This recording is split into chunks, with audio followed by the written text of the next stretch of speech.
bit loud there.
There it is, I think.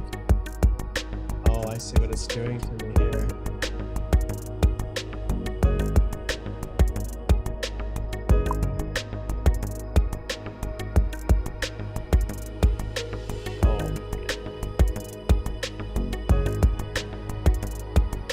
Oh, I'm running out of time now.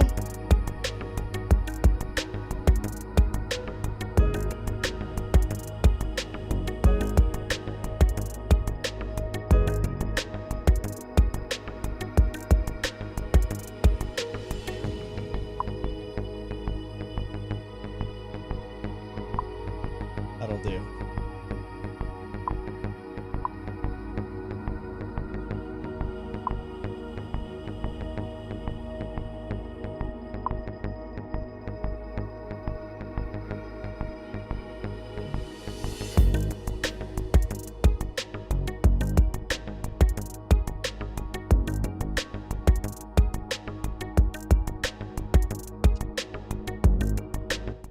All right, guys, there you go. You got a chance to see the most unbelievable launch of the live Q&A today for the simple reason that we were scrambling to get everything in place. And why were we scrambling? Because we're launching a brand new course that is all focused on Canada's ArriveCAN app, a walkthrough, how to make sure you're completing it properly, and how to develop your quarantine plan. And so we've been scrambling, trying to get that sorted out, trying to get the listener questions in. And I thought, hey, let's use this cool.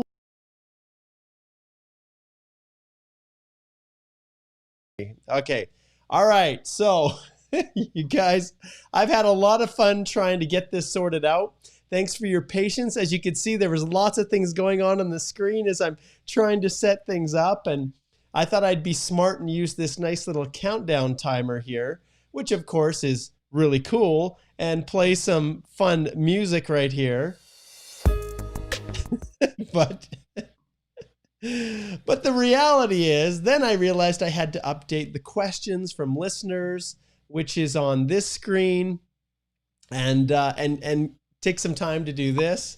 And this is one of those crazy rough and tumble days where, you know, ideally it would be great for everything to work the way you wanted it to, but it didn't. But hey, this is my MO, you guys. This is what I do. Everything is a little bit crazy. So it's great that you guys are still sticking with me, notwithstanding the very volatile nature of these live Q&As. Eventually I'll get everything worked out, but not yet.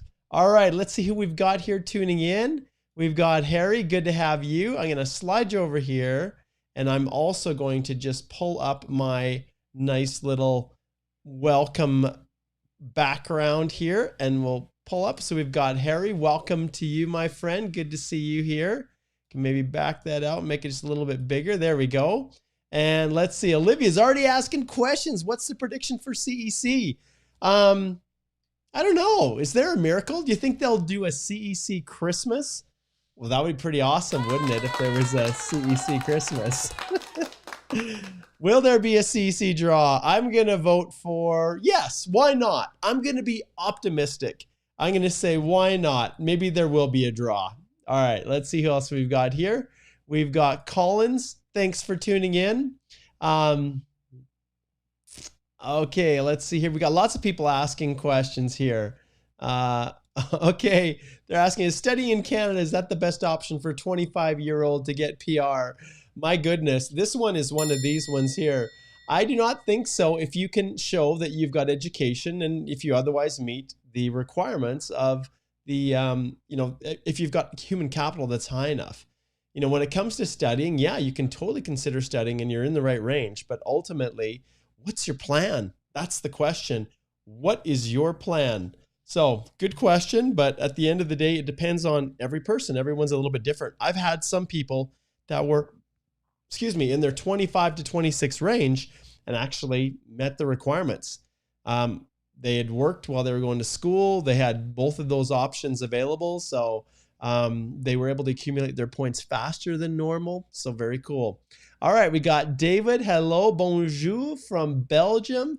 Great to have you joining us. Excellent. Okay, let's see here. Amro says, hey, our lawyer, this is Amro from Dubai. Let's get Amro's, let's get him in here. We've got a little bit of an overlap. Oh, I can see what's happening. It's my screen. Oh, I can see what's going on now. I thought I had this nice thing all sorted out, but it looks like it's not quite the way I wanted it to be because it's not hiding behind. And I don't think I can change a preference in a live session. No, I can't. All right, well, we're going to roll with it. This one is a little bit rough and tumble, you guys, but that's okay. I know you guys are patient with me, so we'll just let it roll. All right, so Amro says here, so we're going to have to back Amro off here. He says, from Dubai, can you share the software names and devices used to produce such awesome videos? It's eCam Live. It's for the Mac. Unfortunately, if you have a PC, at least this, you know, this one is Mac, and this is what allows me to do all these things. And there's so much more functionality that I'm not using right now that I'm just trying to sort out. So that's what I use. Interesting question, my friend. Thank you. Okay. All right, let's see. We're already diving into some big ones. Okay, Cybertruck here has got something that that they're asking. Let's see if we can just shrink this down just a little bit here. Wow, I've got some challenges with my little makeup of my...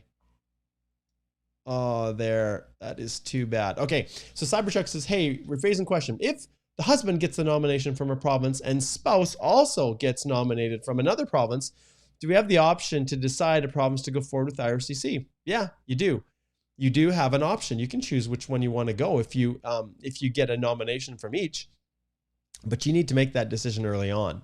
So eventually those two options are going to cross and you're going to have to make a decision with IRCC.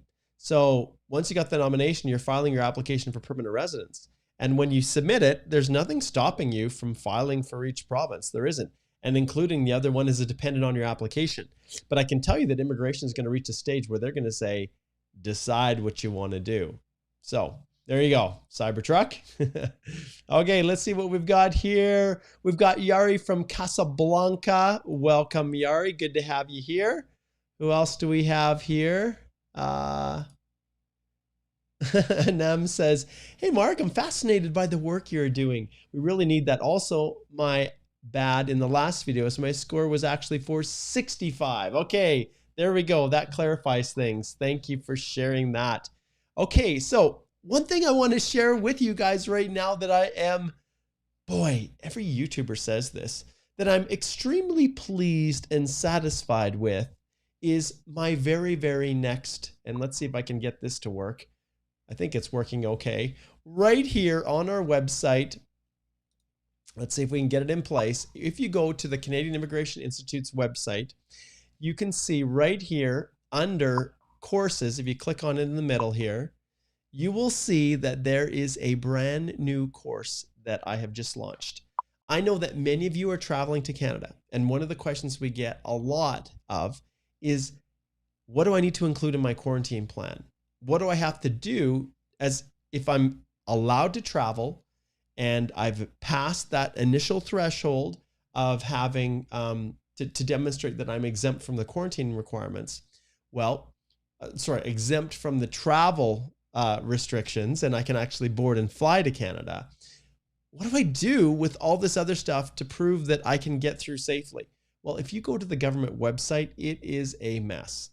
Theoretically, they try to lay it out, but the reality is it takes a long time to read through, digest it, figure out what you're supposed to include in your plan, how you're supposed to put it together. And so I said to my team, let's create a course just for this. So that's what we did. We created the ArriveCAN app and quarantine plan step-by-step tutorial. So if I look here, I'm going to flip over here to this screen and I'll show you. This is the course. So it's 5 lessons. The first one is all about what's included in the tutorial. The next one is a high-level overview of the COVID-19 travel restrictions. Then we dive right into navigating through the ArriveCAN app, which is a mandatory requirement. Then, completing your quarantine plan, we have a special little tool to take all of that confusion on the government's website, pull it into one little simple little document, and all you have to do is answer the questions, include a few documents in support, and sign off and print it. And you can take it and hand it to the officer and not stress about whether or not your quarantine plan is going to be accepted by the officers. And then, of course, as always, I finish with my top 5 essential tips from me, a Canadian immigration lawyer. So I wanted to share that with you guys because it is something that we've worked really hard to create, and it is open for anyone. Anyone leaving and re-entering Canada or coming to Canada for the first time right now must have those 2 things: the ArrivePlan app completed properly and a quarantine plan.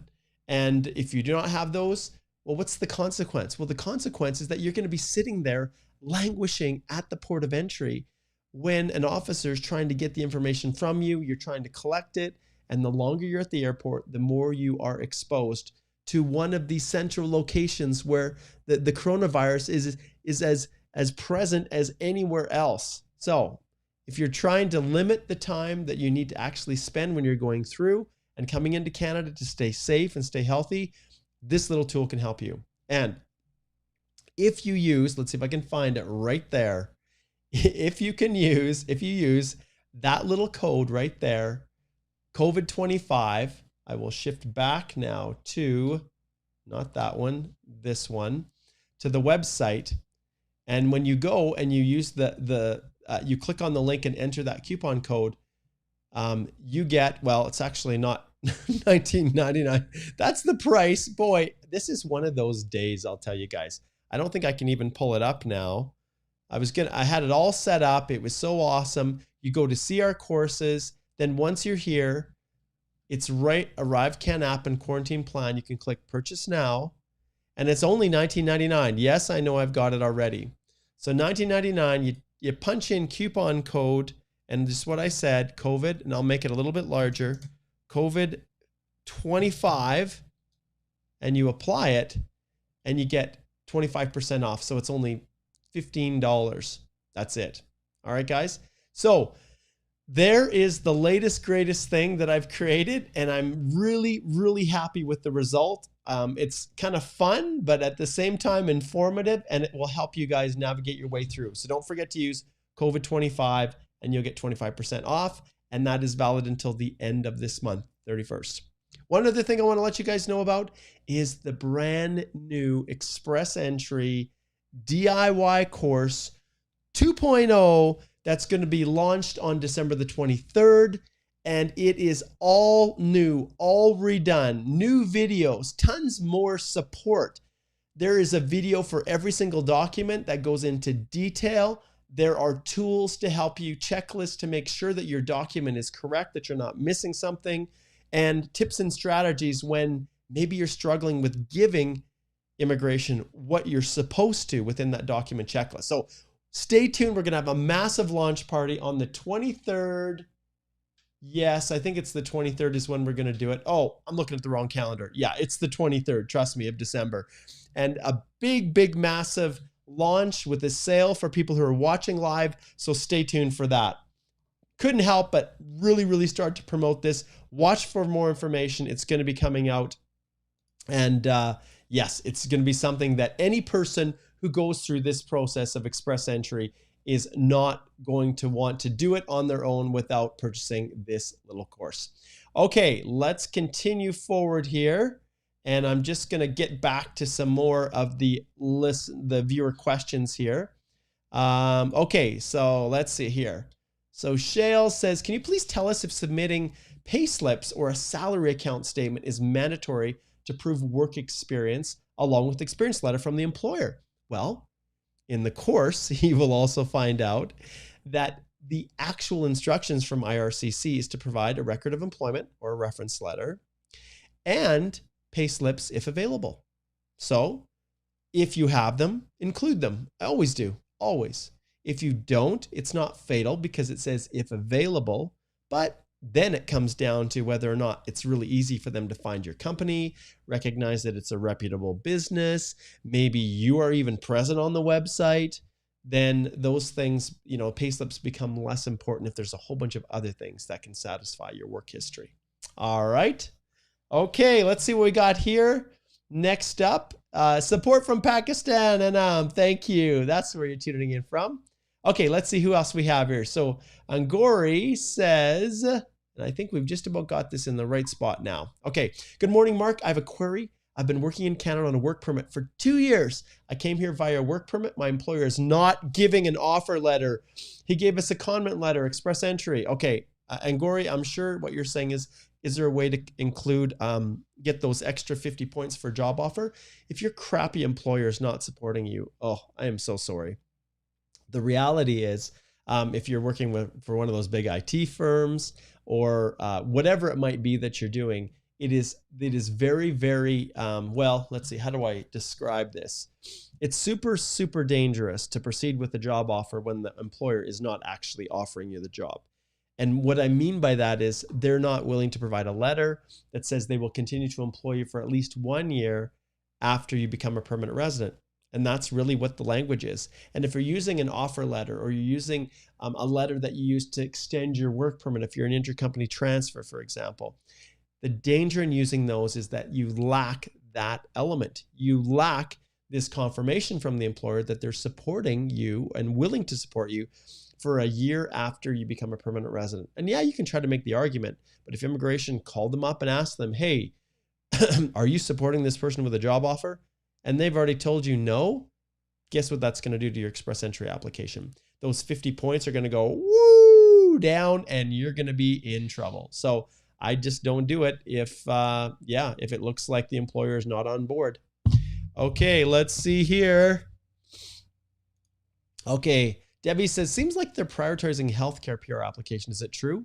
No, it's not. It's not. They've never announced anything with respect to prioritization of healthcare workers. There isn't. In fact, I just had a conversation with a colleague just the other day who is complaining because they have a healthcare worker. Their application is stalled out, is not moving forward. So clearly there is no blanket policy. All right. Mohammed here. I am doing great, my friend. He says, how are you? All right, let's see what we've got here. Ralph, my good buddy, always faithful Ralph, who's always here supporting. From Germany, immigrate to Canada, Edmonton, Alberta, from Help Mark and his team. Absolutely, Ralph. That you are like family to me, brother. You absolutely are. And you and your family, your sister, your brother-in-law, little Jaden, you guys are like family. And I can't wait when we can get together again. Stay safe, my friend. Okay. All right. Now everybody's probably, I can't wait to get to the comments now where I was, I'm working my way down from the top. And the reality is the comments that are posted are probably going to relate back to the spinning wheel and all this other stuff I was working on in the background. Okay. Let's see here. Okay. So Leslie says, hey, Mark, what do I do if I can't get a reference letter from previous employers for express entry? That's one of the exact topics that I go into painstaking detail. I've got probably 20 to 25 different options that you can do or use, ideas to help you satisfy what IRCC is looking for. And you'll know, Leslie, that with that reference letter, what they're wanting is proof of your work experience. So your job is to try to find anything you can get your hands on other than that letter to prove each of those elements that they're looking for. That your position is skilled, that you were paid, that if it's federal skilled worker, that it was continuous, that it was full-time, at least 30 hours a week, and those dreaded duties. And those duties are the hard one to come by. And so establishing all of those things, you have to pull on so many different things. Did you have an offer letter? Did you get transferred within the company? Did you get promoted? Is there some internal job description within the intranet of the company? Do you have proof of payment? Like, do you have salary pay slips? Do you have your original contract that sets out the terms of your working relationship with them? Do you have tax filings that have been done? Have you filed your taxes? Do you have confirmation of your employment income through, in Canada, we call it a record of employment if your position was terminated. Other countries may have something similar, a relieving letter. The key is you get everything you can get your hands on. If you're still struggling, do you have a supervisor there that would provide a letter to you in his or her personal capacity and have it notarized? These are all the kinds of things that we talk about in the guide that's going to be launched on the 23rd. That is going to be phenomenal. And I've had so much positive review. Guys, I've made thousands and thousands of dollars off of the old Express Entry course that's alive now. Why? Because it was awesome, so awesome. But I took everything from that course. I took all of the, excuse me, all of the feedback I got from all of the subscribers, excuse me, all those people who are testimonials. If you go to the Canadian Immigration Institute website, CanadianImmigrationInstitute.com, and I'm just going to flip back and I'm going to pull it up. That course, all of those people who've given video testimonials are all permanent residents of Canada. They all went through the help of the guide. If you use the coupon code EEDIY50, you can get access right now to it. On the 23rd, that's when we're going to have this big, massive launch. It'll be right at this time, 10 a.m. It's going to be 2 hours long, and it's going to be all about helping and giving assistance. So big announcement. I'm really excited about it, but hopefully, Leslie, that answered all your questions. Bella! Oh, there's Ralph's sister, Bella. Oh, she is so awesome. Bella, it's so good. Thanks for posting a comment and saying hello. That really means a lot, my friend. All right, keeping cruising here. Let's see what we have here. Jerry says, hey, Mark, regarding the proof of funds, and I think I'm still kind of in this situation. Let's shrink this down a bit. Regarding the proof of funds, is there a problem if my bank provides me with the average balance is it mandatory to attach account statements to the letter from the bank? Okay, I think what Jerry's asking here is if the letter is good enough, it provides the average balance, do I need bank statements? Heck no. Why? You've met the requirements of immigration. You don't need to provide 6 months of bank statements if your bank has provided you with the average balance over the past 6 months. And it includes all that other information, your name, the bank, the account number, the date the account was opened, those kinds of things. All right. Good question, Jerry. Good question. Okay. Okay. Hari says, hey, does a spouse work reference letter affect the PR application if this hasn't add any score? No, it does not. Now, if you put it in your profile and you indicate it in the express entry profile that your spouse has work history, usually if you have a reference letter as well for that, even though it's not perfect, I'll still proceed forward and include the reference letter just for consistency's sake. But if you can't get a reference letter, then you have a couple options. You can just, in the EAPR, remove that work history and indicate in the magical letter of explanation, which I'm also providing a ton of explanation on that. There's a separate video directed specifically to letters of explanation. I show you how I set mine up and give details. And wow, I've spent the last, I don't know, 50 hours probably working on this course. I was able to cut it down a little bit from the first one that took me about 100 hours, but that's thanks to Igor. So big shout out to Mr. Igor Kiriluk, who is my right arm man, who's helped me with some of the video editing. But yeah, the course goes into great detail. You guys are going to have to join me on the 23rd and on this big launch, because we are super excited about it. 10 a.m. right here on the YouTube, Facebook, wherever else this gets spun off to, Periscope. Okay. All right. Let's cruising down. Let's see what we have here. Okay. So Anam, I'm going to hit this one on you because this is really specific about you, but let's see if we can salvage something for everybody. So submitted express entry profile 3 days ago with a 465. Okay. I'm now considering IELTS reattempt because it will take my score to 471. Should I go for it? I think you know the answer to that, Anam. Absolutely. You should go for it. If you're outside of Canada and you're going through the Federal Skilled Worker Program, 465, I do not think is going to happen. Heck, I didn't think it was going to go down to 469, let alone 465. If you're in Canada CEC, well, maybe if they do a draw, that's probably going to be enough, but we just don't know. All right, good question. Cruising down, let's see what else. I'm trying to pick off. If I've skipped your question because I've already answered one, that's why. Okay. Good morning, Rahaf from Calgary. Big shout out. Home province. Awesome. Welcome. Okay. Ramesha says, hey, hello. All right. You got me, Bar. You got me. Do you want to hear the latest funny scam? I do. Make sure that you post your comment. Keep it short. And then we'll laugh about the latest scam. Although I will be honest, when I hear about scams, it makes me more angry than it does laugh, because there are so many crooked agents out there looking to exploit you. And it's just so disappointing when I see people exploiting and taking advantage of other people. And so I don't really want to, if someone's being harmed because they just didn't realize, but anyways, but sure. Post your funny scam. Okay, let's see what we've got here. Cruising along. Yes, Alwyn. Shout out from South Africa. Welcome. Thanks for joining. Olivia says, thank you. No, thank you for the great question, Olivia. Starbucks girl, I'm doing awesome. Just like I said, I'm doing awesome because of this right here. Right there. This is why I'm so awesome, because of the new course. This course is absolutely, it's just like, it's super affordable. Obviously, I already told you, it's like 20 bucks is all it costs to subscribe to it. You go here on the CanadianImmigrationInstitute.com website, click on DIY courses, and right here, you can see the Express Entry Complete Step-by-Step course, which is going to have the big launch on the 23rd. It's going to be 2.0, and the ArriveCAN app and quarantine plan. I am so pleased with how that one turned out.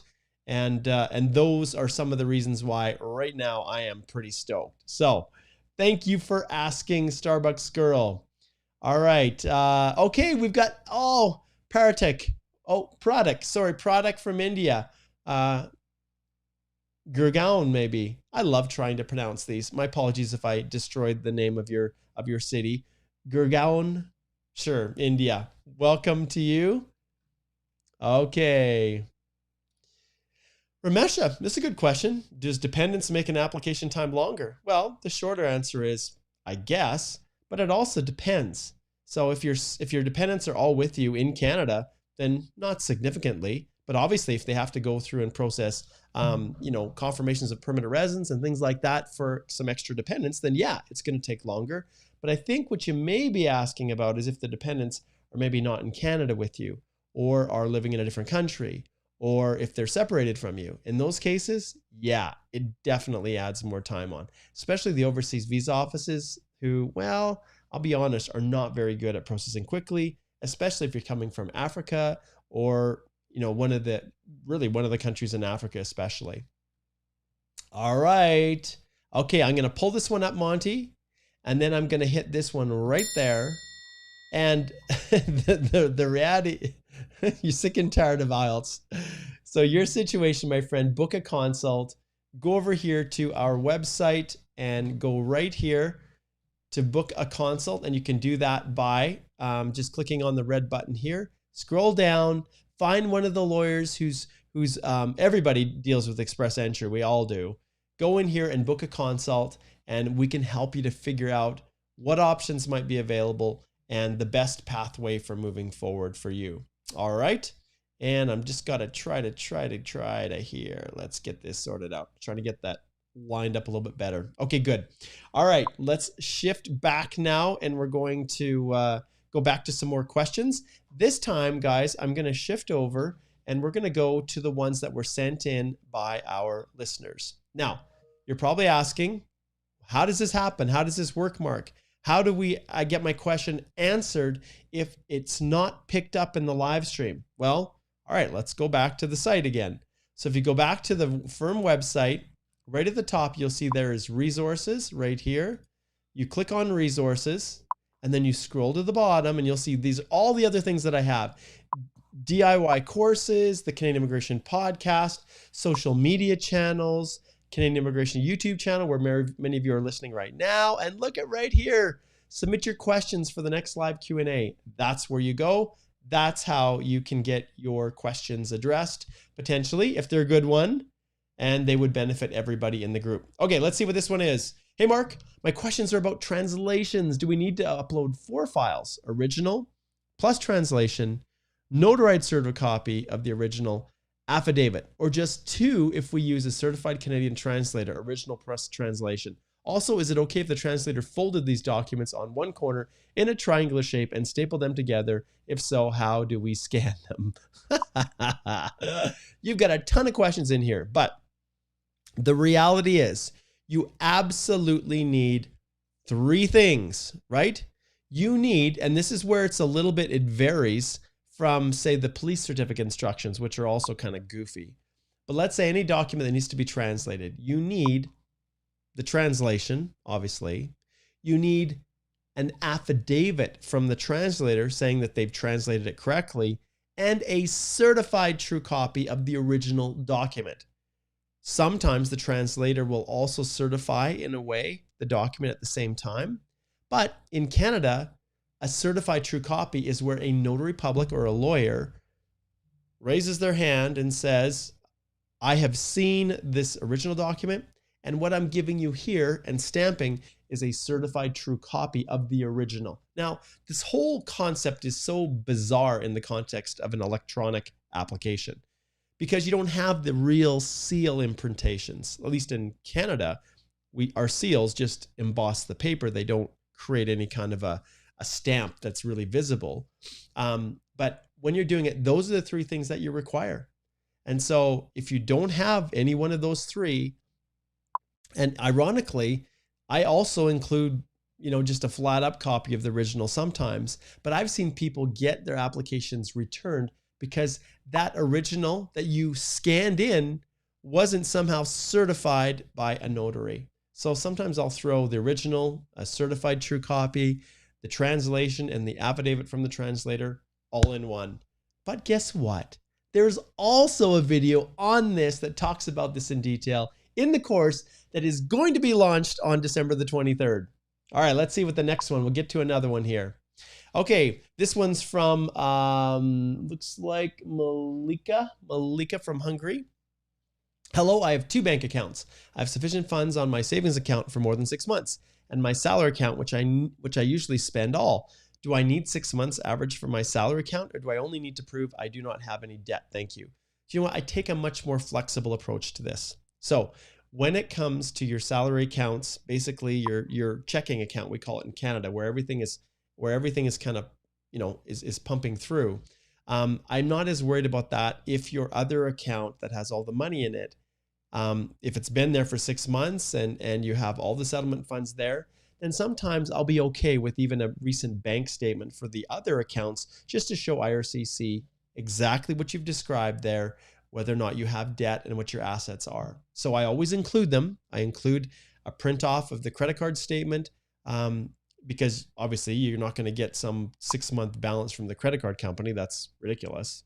If I have savings accounts, if I have investment accounts, fixed deposits, those kinds of things, I include it all. And in the course, once again, I have a detailed video on this exact topic that talks about kind of how immigration looks at these things and gives advice on what you can do generally to make sure you're on the right side of the equation. Okay, one more question from individuals that have tuned in. I should say people who've sent their questions in. All right, the next one, this one is from Zeb. He says, I have a query regarding the total number of working hours required for express entry. Suppose if a person works 2 jobs at a time, one full-time, 30 hours per week, and another job, 12 to 15 hours per week of the same designation under NOC B. How many total number of hours would IRCC will consider? Will IRCC consider 50 hours per week or just 30 hours per week? Please guide me and put some light on this. This is super interesting. I've never really thought of it this way.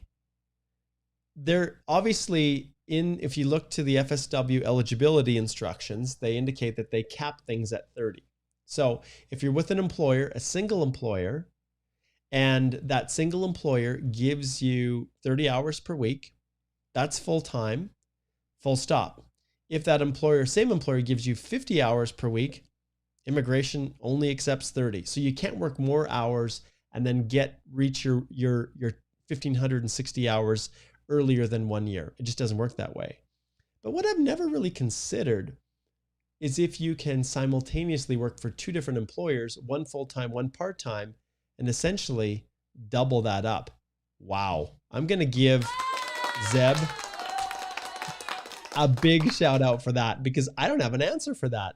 I think an argument could be made that maybe they're 2 separate positions and ultimately, remember, even that second occupation doesn't have to be in the same NOC.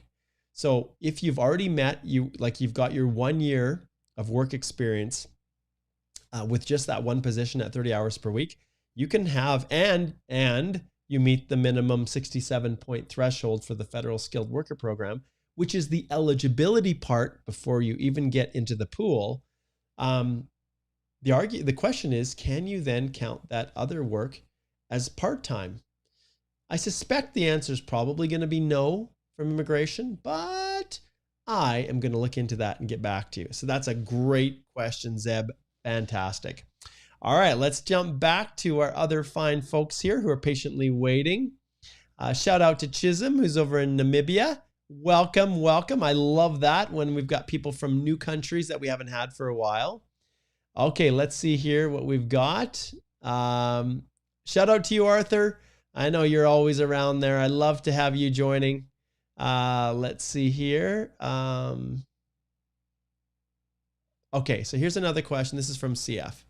This is one that is, although it's borderline this, it does relate to generic situations that people fall themselves into or find themselves falling into. So I had to do a lot of trips when I was working. One of them was 3 weeks long. However, I was still paid. Will that be considered continuous? Well, the one question I have here, and thank you, big man. The one question that I have for you is, was it a business trip? Was it for the purposes of employment? Obviously, if it was a business trip, there's no question whatsoever.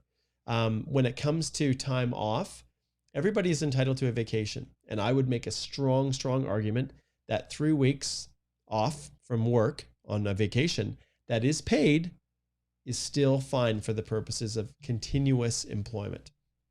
That's just a natural part of the cycle. It would be cruel if immigration said, no, you couldn't take any holidays and you have to work straight through every day. Like, that's not the intention of what they're looking for. So in your situation, if it's a business trip, or even if it's a visitor, a holiday that you're going on, 3 weeks that's paid is usually not an issue. The issue comes up when it's unpaid. And when it's unpaid, that often creates a break in employment and really spoils that continuous period of time that you need to work to meet the eligibility requirements for the Federal Skilled Worker Program. Great question, CF. Thank you.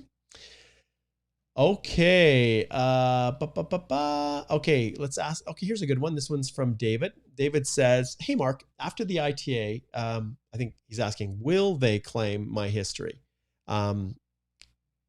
They will claim my history. So do I have to provide supporting documents for the experiences that I didn't indicate in the creation of my EE profile? No. If you're listing things in your personal history, you do not need to provide supporting documents for them. No.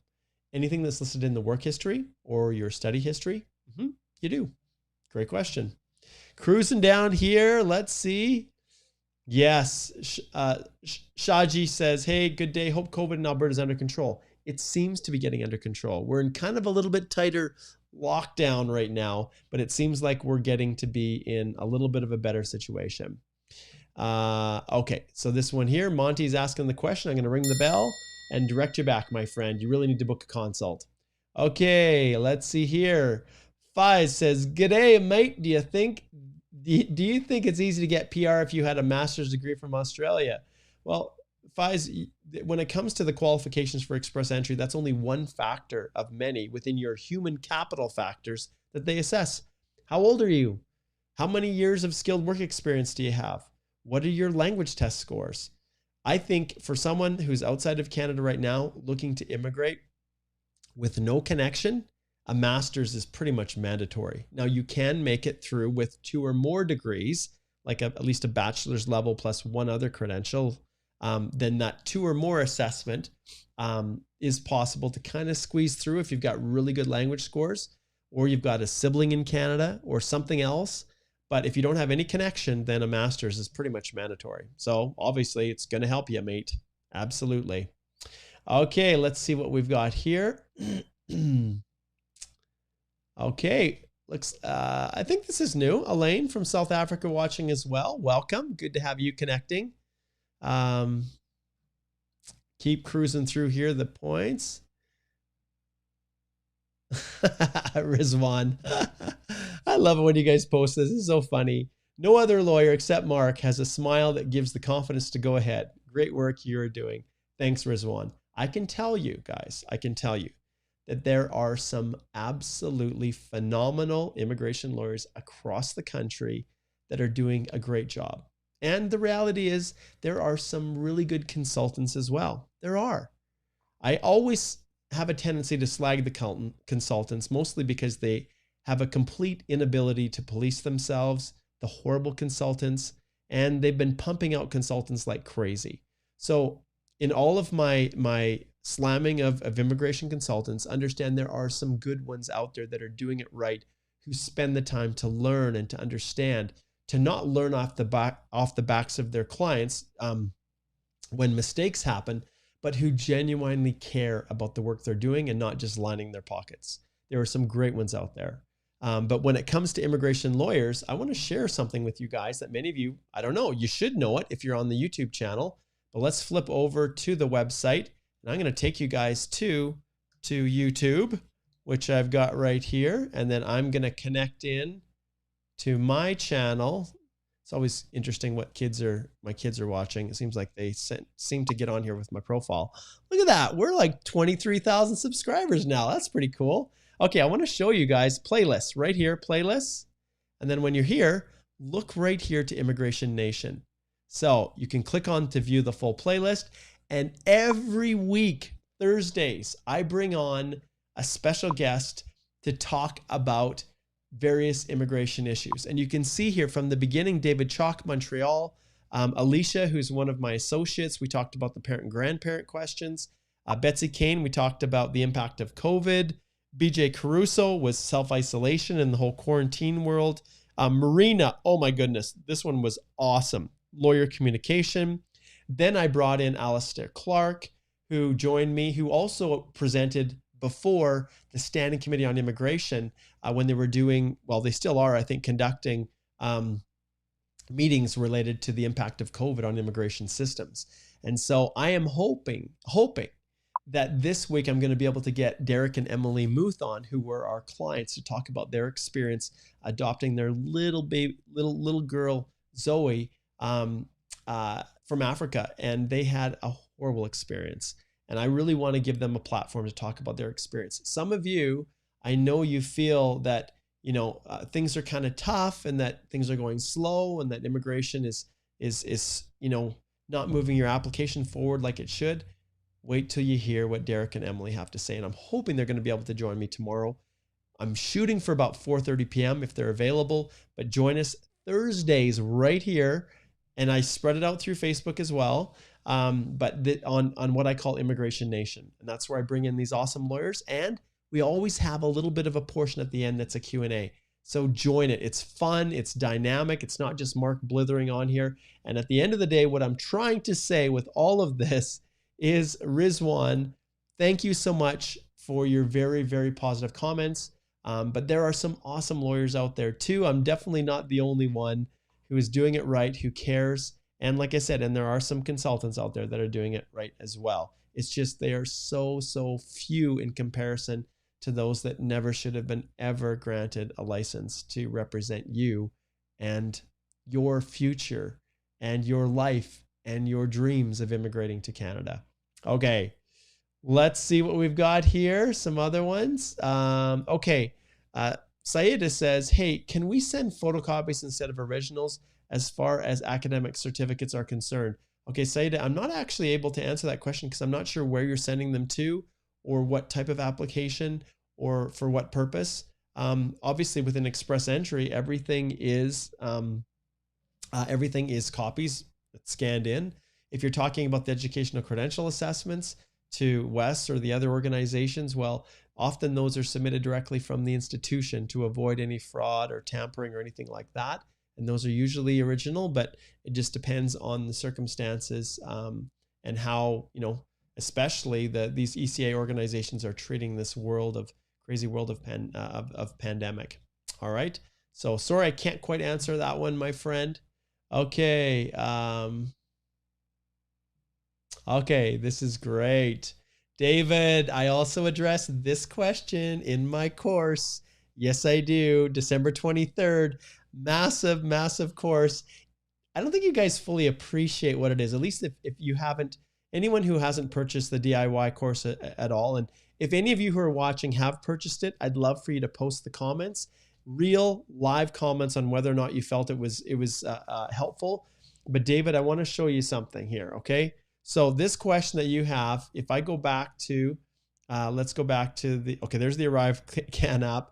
We're going to go right here to the Express Entry step-by-step guide.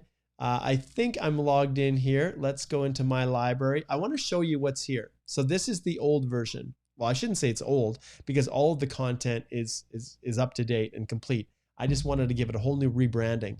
You will see here that I have a ton. I've got 5 individual modules.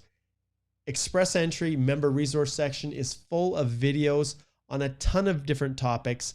This resource section here is expanding massively. So in the new course, you can see I've got topics that cover everything: work experience, language, eligibility, job offers, proof of funds, police clearances, dependent family members, medicals, PNPs, other name changes, relatives in Canada, dependent children, spousal relationships, PNPs, express entry refusals. All of these things are all extra resources in addition to everything that is already contained within the course. And this course here, if I go to the document upload module, you will see, do you see how many lessons? We are on lesson 44, which actually it's more because I have a 43A and B because I had to slide in biometrics. But the new course is even better. It takes all of this stuff to the next level. And I strongly encourage all of you guys. Oh, that's so awesome. I love when I'm not even sharing my screen. That is hilarious. Man, you guys are probably like, Mark, are you on drugs? I think so this morning.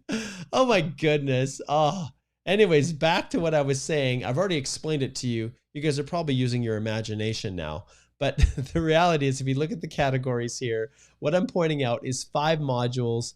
The 5th module is illustrative of how many total lessons, which there's at least 45 individual lessons that cover every part of the whole process, as well as, like I was describing as I was talking and not showing you guys, the member resource section is chock full of tons of videos that all relate to give you additional support and help in navigating this whole process. And so going back here, those of you who want to take advantage of this course right now can go in and use coupon code EEDIY50 if you're running out of time. The big launch is on the 23rd of the new course, the brand new version, and I'd encourage you guys to check it out. Now, with all of that being said, let's jump back here one more time to what David was asking. David says right here, his question is, he lives in Europe, he's in Belgium, he's close to several countries. You know where we're going with this, right? So the Schengen rarely stamped passports, and he's wondering, how in the world am I going to track all of these travel histories? Well, my friend, you're right. In fact, if you were to try to track them and remember where you went every day for the past 10 years, you're not going to have enough room in the EAPR to actually complete that section. So what I advise my clients is that you instead enter in, the entries that you can remember, and then in your letter of explanation, make up the difference. Now you have to be careful how you word it. You have to be careful how you describe it. But the idea is to use the letter of explanation to fill in the blanks. In other words, please note, so heading travel history, during the period of whatever to whatever, I traveled numerous times to this country, to France, to the UK, to, on business and pleasure. There were no stamps. It's impossible for me to remember every time I went there. But over this period of time, I did go back and forth there. But the key is I never lived in any one of those countries for at least 6 months in a row, which could then potentially trigger the need for a police certificate. All right. So there you go, David. Hopefully that was helpful. Once again, the course, you guys. Oh, all right. Okay, let's see what we've got going on here. Harry says, do I need to disclose all banking accounts when we apply to IRCC for PR? I have sufficient balance in one account for proof of funds. I'm sure many agents overseas and many consultants would tell you, no, you don't need to worry about it. One account's good enough as long as it meets the requirements. That is simply not the case, my friend. So I'm going to take an opportunity. I'm going to flip over and actually share my screen this time again. This time we're going to go to my favorite site, which is the EE Completeness Check website right here. We're going to open it up. I'm going to do a quick search right here for funds. It takes me to the proof of funds section. And then, guys, let's read it together, shall we? Let's read it together. And all I need to do is go right here and say, and we're just going to address this. The applicant should provide an official letters from one or more financial institutions that lists all current bank and investment accounts, as well as outstanding debts, such as credit cards and loans. So there you have it. I probably don't need to spend another second on this because there's the answer. All right. There's the answer, Harry. So anyone telling you don't need to do it, fire them. Don't use them. Hire us instead. Okay. Okay. Yep. I can see where you're at, Ramesha here. Yeah. Dependents, additional documents. Absolutely. Anytime they ask for additional documents, it means that you didn't do it right in the first place and that there was something missing or that there was a change in family composition and now you have to update. So yep, Ramesha, it is always an issue. The fact that they asked for additional docs in August, hopefully you responded to that. But yeah, it's never a good sign to get a request for more information. In fact, when I get one, I take that personally and I'm like, man, what did I miss? What was the problem? And that's a good segue. I'm going to slide right over here and I want to tell you guys a story.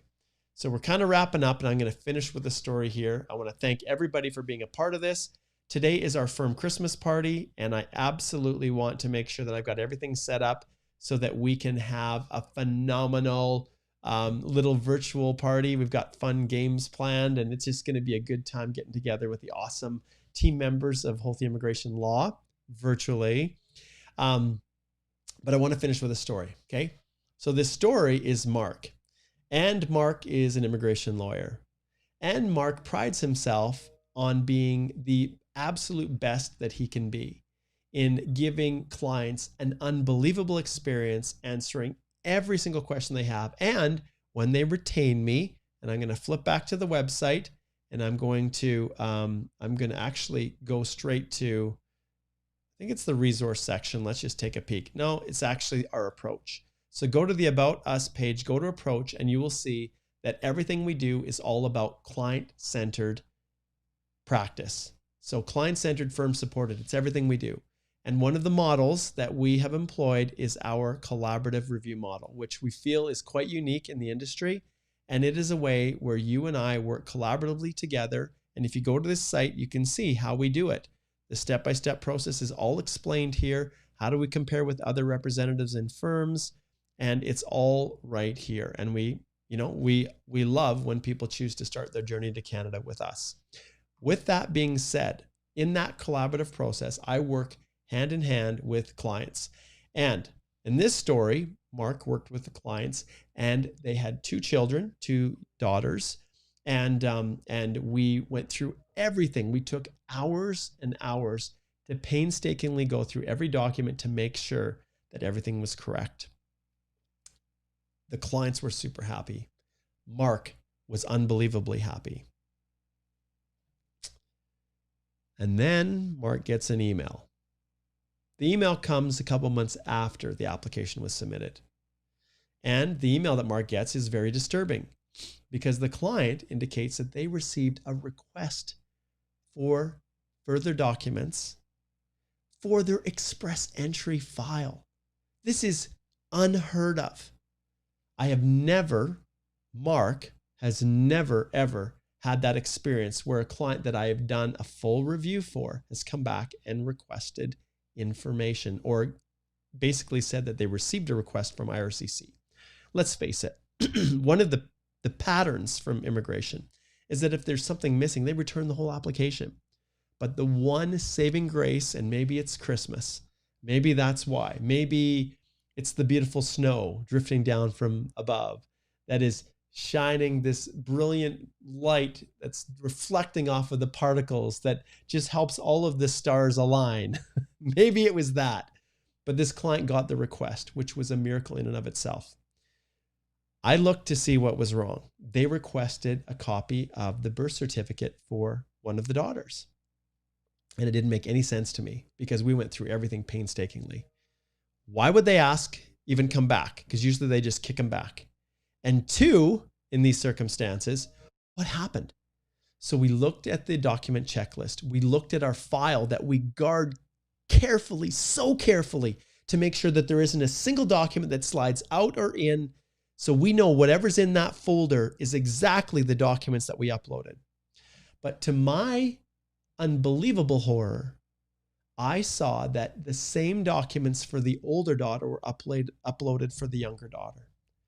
And I could not figure out how in the world we could have made that mistake. We were both looking at it. We opened up the documents every time we moved them over. Because you guys know, when they're in there, you can't actually look at them, which is so frustrating. And I sure hope whoever wins the RFP to build a new online filing system addresses that, because it's brutal. But we looked and saw that they were duplicated. The same birth certificate, the same passport, excuse me, the same e-medical information sheet, and the same photos were duplicated in both the older and the younger daughter's file. But immigration only asked for the birth certificate. So fortunately, the client contacted me. We immediately put together a new document that contained all 4 of those. I drafted and together with the client a submission response that basically said, we don't know how this happened. And I'll be honest, I can't imagine that there was an issue internally. It must have been something that we had done internally, but we were able to correct it. we were able to see as well that the letter of explanation we uploaded, when we looked at the document checklist, it wasn't there, which I think is just a glitch in the system. But at the end of the day, we re-uploaded our letter of explanation as well and resubmitted it. And that client's application was saved. I'm not even going to clap because, because the reality is, even someone such as myself, who holds myself out to be perfect, is not perfect. Express entry is unbelievably volatile. It is so full of places where you can have your application tripped up and basically returned because of something that you haven't realized. The course that I created was designed to try to draw your attention to every single way that an application can get refused, to point out the main areas where you can avoid the pitfalls that people fall into. But my goodness, my collaborative review model is designed to be foolproof. It is designed to make sure that nothing gets missed. I may miss something, I may overlook it, but boy, if you're watching and you're doing it on your own, maybe you overlook it, but together, we don't miss. So I don't know what happened. I'm not sure. You know, it's interesting that immigration was kind enough to request that document instead of just return the whole application. But with that being said, I want to give a massive shout out, and I do want to clap here. I want an applause, and I want you guys to give thumbs up, because after all of the train wrecks that have happened with Express Entry for missing documents and applications getting refused and people's dream of coming to Canada being shattered, this is one time where they showed kindness to this family. And I am so grateful for them. I would encourage strongly that immigration continues to show mercy and kindness when small little documents can easily be uploaded because of a mistake, because of an oversight, where a response, could be given in 7 days to rectify whatever mistake, and then people's lives would not be destroyed. But we're not in that world. Mark, the Canadian immigration lawyer, spends his days helping people to avoid these pitfalls that are just waiting for them. These landmines is probably a better way to describe it, because you don't know they're there. You don't know what you don't know. So that story had a very happy ending, and I can't tell you how grateful I was. I dropped everything. I canceled meetings. I did everything immediately the moment I heard that this client had this challenge. And usually with the collaborative method, the representation comes to an end when the application is submitted. But I take responsibility for that too when we uploaded it. So we fixed everything without another fee, and that is how I practice. So guys, be careful. Please, please be careful. Express entry is not this easy, simple process that all of these self-help DIYers out there, and I know you guys are DIYers. You wouldn't be here if you weren't. But the people who say you don't need to hire a representative, well, it's true when there's so many crappy representatives out there that are not adding any value, that are not truly helping you. Yes, I agree. You're better off doing it on your own. But the reason I created the guide, the reason I transformed my whole office to a collaborative review model, was to target, facilitate, help you, the DIYer at heart, who recognizes that just a little help from an immigration lawyer can make all the difference in the world.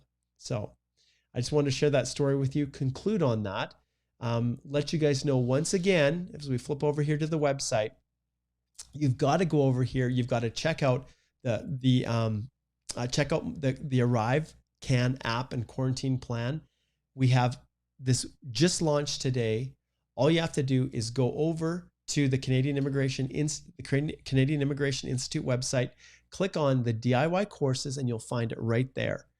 Go to the ArriveCAN app and quarantine plan, click on purchase now, and the course itself, we'll close this. The course itself is only $99. It's only $20. I wanted to make it as affordable as I could possibly afford. But if you take advantage, and I'm only advertising this in our little our Q&A today, if you type in coupon code COVID25 and hit apply, you'll get an extra $5 knocked off, and it's only $15. So take advantage of that. All of you that are outside Canada looking at coming, eventually you're going to have to do this. So I recommend that, well, as long as the travel restrictions are in place. But even then, I think things are going to be, like right now, the ArriveCAN app is mandatory. So I'd encourage that you check that out. All right. So this is Mark Holthe, Canadian immigration lawyer. And I even have my own little thing. Look at that. Mark Holthe, Canadian immigration lawyer. And I want to encourage you guys, if you have any questions, that's why I'm here. Go to healthylaw.com, book a consult, and we can help you to navigate those issues that you just don't have an answer to. Or if you're just wondering if you even have the possibility or ability to immigrate to Canada, we can help you. Thank you so much for tuning in. You guys have been awesome. And as always, remember, if you didn't get your question answered, you can always go right back here to Healthy Immigration Law, go to the resource page.